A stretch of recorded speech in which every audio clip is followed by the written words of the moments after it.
ನಮಸ್ತೆ ಚೇಳೂರು ನ್ಯೂಸ್ ಕನ್ನಡಕ್ಕೆ ಸ್ವಾಗತ. ಚೇಳೂರಿನಲ್ಲಿ ಶ್ರೀ ಸತ್ಯ ಸಾಯಿಬಾಬಾರವರ 99ನೇ ಜನ್ಮದಿನಾಚರಣೆ ಸಾಯಿ ಭಕ್ತರಿಂದ ವೈಭವವಾಗಿ ಅರ್ಥಪೂರ್ಣವಾಗಿ ಆಚರಿಸಲಾಯಿತು. ಚೇಳೂರಿನಲ್ಲಿ ಶ್ರೀ ಸತ್ಯ ಸಾಯಿಬಾಬಾ ಸೇವಾ ಮಂದಿರದಲ್ಲಿ ಶ್ರೀ ಸತ್ಯ ಸಾಯಿಬಾಬಾರವರ 99ನೇ ಜನ್ಮದಿನಾಚರಣೆ ಪ್ರಯುಕ್ತ ಸಾಯಿ ಭಕ್ತರು ಭಕ್ತಿ ಭಾವದಿಂದ ಸ್ಮರಣೆ ಮಾಡಿದರು. ಸ್ವಾಮಿಯವರಿಗೆ ಅಭಿಷೇಕ, ಅಷ್ಟೋತ್ತರ ನಾಮಪಠಣ, ಸ್ವಾಮಿಯವರ ಭಜನೆ, ಇತರೆ ಪೂಜಾ ಕೈಂಕರ್ಯಗಳು ಹಮ್ಮಿಕೊಳ್ಳಲಾಗಿತ್ತು. ಬಾಬಾರವರ ದರ್ಶನ ಪಡೆಯಲು ಅಪಾರ ಸಂಖ್ಯೆಯಲ್ಲಿ ಸಾಯಿಬಾಬಾರವರ ಸಾಯಿ ಭಕ್ತರು ಆಗಮಿಸಿ ಸ್ವಾಮಿ ಕೃಪೆಗೆ ಪಾತ್ರರಾದರು. ಈ ಸಂದರ್ಭದಲ್ಲಿ ಶ್ರೀ ಸತ್ಯಸಾಯಿ ಸೇವಾ ಸಮಿತಿಯ ಧರ್ಮದರ್ಶಿ ಹಾಗೂ ಸೇವಾರ್ಥಕರಾದ ಮಂಜುಳಾ ರಾಮಾಂಜನೇಯ ರೆಡ್ಡಿ, ಸಮಿತಿಯ ಕನ್ವೀನರ್ ವೆಂಕಟರಮಣಪ್ಪ, ಜಿಲ್ಲಾ education coordinator V Satyanarayana, Addanki Srinivas, Rajanna, Nagaraja, Narasimhappa ಇತರೆ ಸಾಯಿ ಭಕ್ತರು ಭಾಗವಹಿಸಿದರು.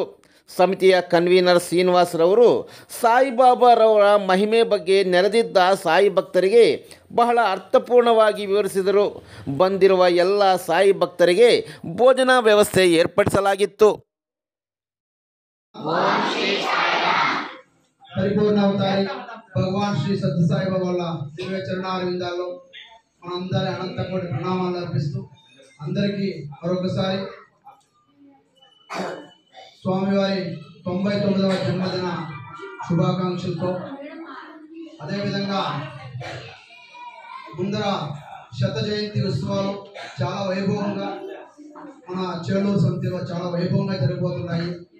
మొట్టమొదటిగా చేలూరు సమితి ఇంకా నెక్స్ట్ హోమ్ బజర్స్ స్టార్ట్ అవుతున్నాయి.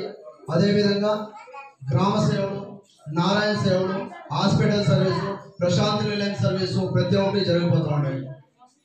మనం ఏంటి స్వామి సేవ చేయాలా, మనందరితో మనకు స్వామి ఎలా ఉన్నాడు అంటే మనము ప్రతి ఒక్కటి అర్థం చేసుకోవాలా. మనకి జన్మమిచ్చారు భగవంతుడు ఒక కృపతో.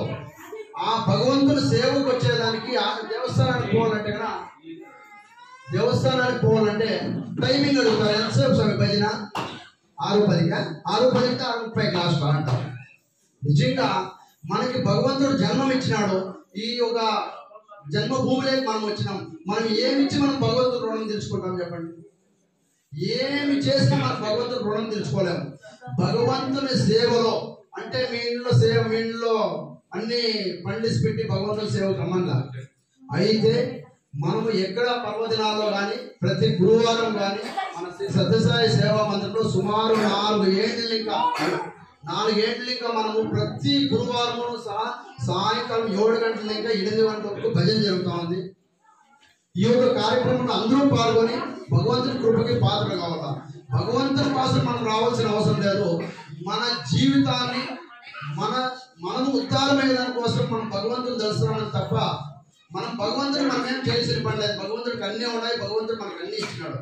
అదేవిధంగా శ్రీ సత్యసాయి సేవ సత్యసాయి చెప్తాడు, భగవంతుని తలచి భగవంతుని వాక్యములని మనము వినేది కాదు, చదివేది కాదు, దాన్ని ఆచరణలోకి తీసుకొని వస్తేనే మనం నిజమైన సత్యసాయి భక్తులైతాం.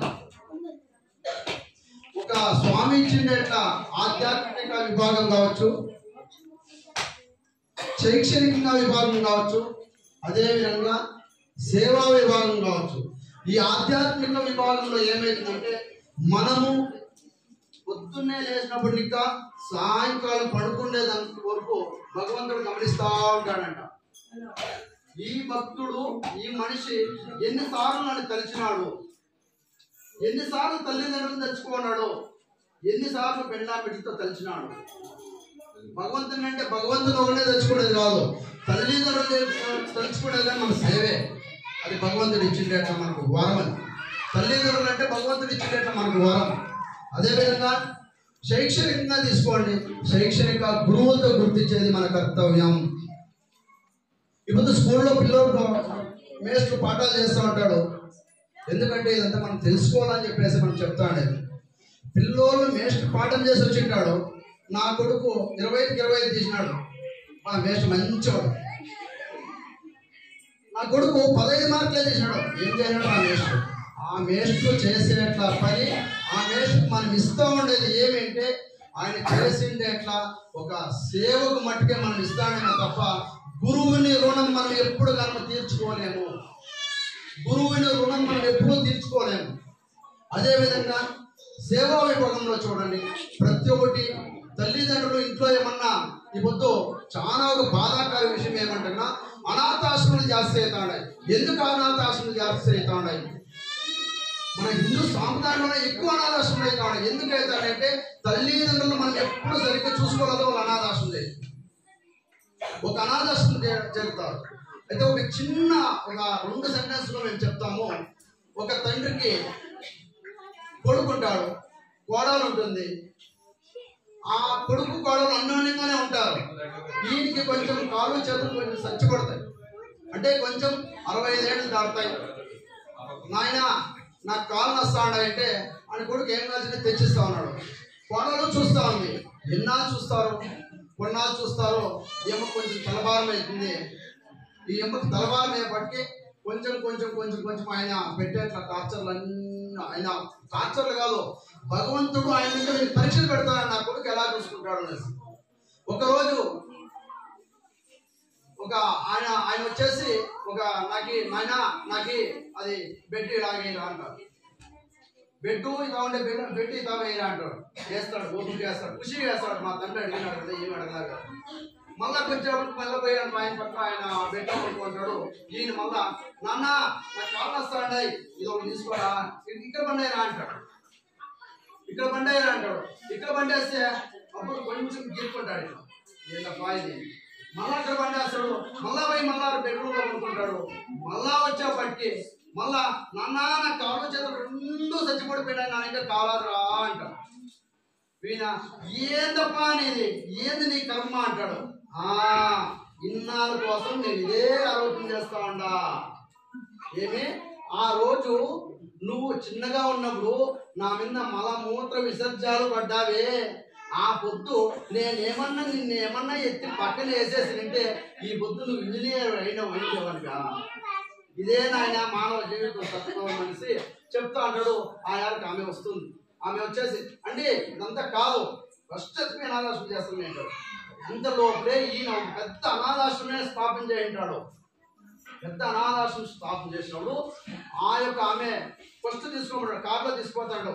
అంటే ఏమండి భిన్న పోండి, మళ్ళీ ఏమన్నా వాళ్ళు ఏమన్నా వారానికి ఏమన్నా తిరిగి వస్తాను అనుకోండి వద్దండి, 4 దినాలు ఆడ పెట్టండి అంటాడు. మళ్ళీ వీడు అనాథాశ్రమం ఎంట్రీ అయ్యాడు. అనాథాశ్రమకి ఎంట్రీ అయ్యేపటికి మళ్ళీ ఏమే ఫోన్ చేస్తుంది. ఈమె ఫోన్ చేసి స్వామి అంటే 4 దినాలు కాదు 2 నెలలు అక్కడే పెట్టండి, మనమే కలిసి ఇక్కడ వారానికి ఒకసారి పోయి చూస్తాం ఏంటండి. అలాగా లాస్ట్కి గుమ్మంలో కడుగు పెడతారు, అనాథాశ్రమంలో కడుగు పెడతారు. అనాథాశ్రమంలో కడుగు పెడతా అంటే ఈయన పోతానంటే సాయిరామ్ సాయిరామ్ అందరూ లేచి నిలబడుకుంటారు. వీటికి కొడుకు ఏమి అర్థం కాదు, ఏమీ అర్థం కాల.